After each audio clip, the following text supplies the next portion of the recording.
រាត្រីដែលបានជួបនឹងនួនល្អងនៅបាត់នំបងមាត់ស្ទឹង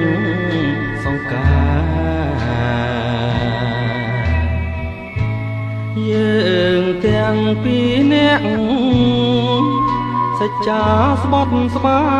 យក្រោមដួងព្រះខែរះពេញបរមីរៀមលូកដៃអោបក្រសោបកាហេអូនរាត្រីស្ងាត់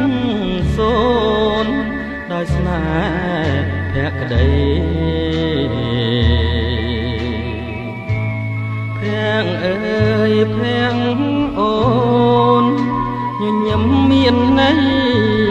ប្រហើក្លិនស្រីជាប់នឹងដៃបង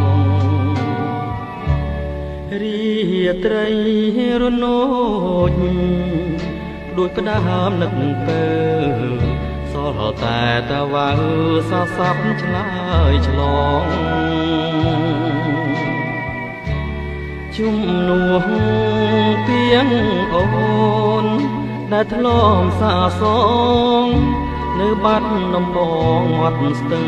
សង្ការសូមផ្ដាំតាមទឹក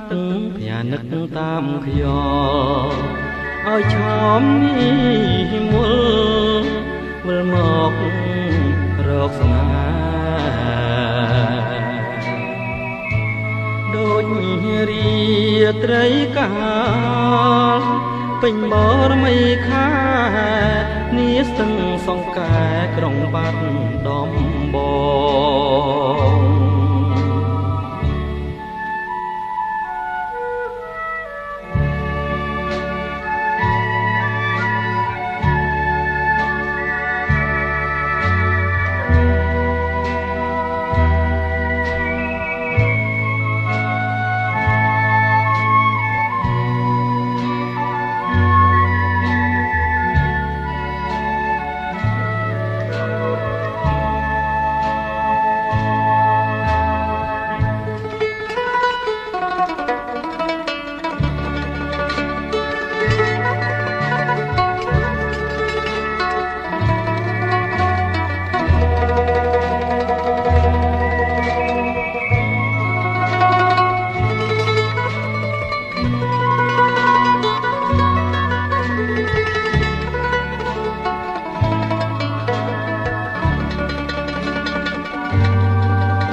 រាត្រី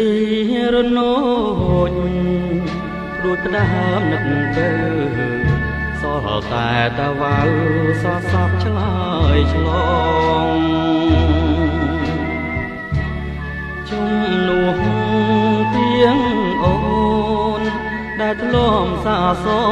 ងនៅបាត់ដំបងមាត់ស្ទឹងសង្ការសូមផ្ដាំតាមទឹកផ្ញើនឹកតាមខ្យល់ឲ្យឆោមនេះមុលវិលមករកស្នេហ៍ដូចរាត្រីកាពេញបរមីខានាស្ទឹងសង្កែក្រុងបាត់ដំបង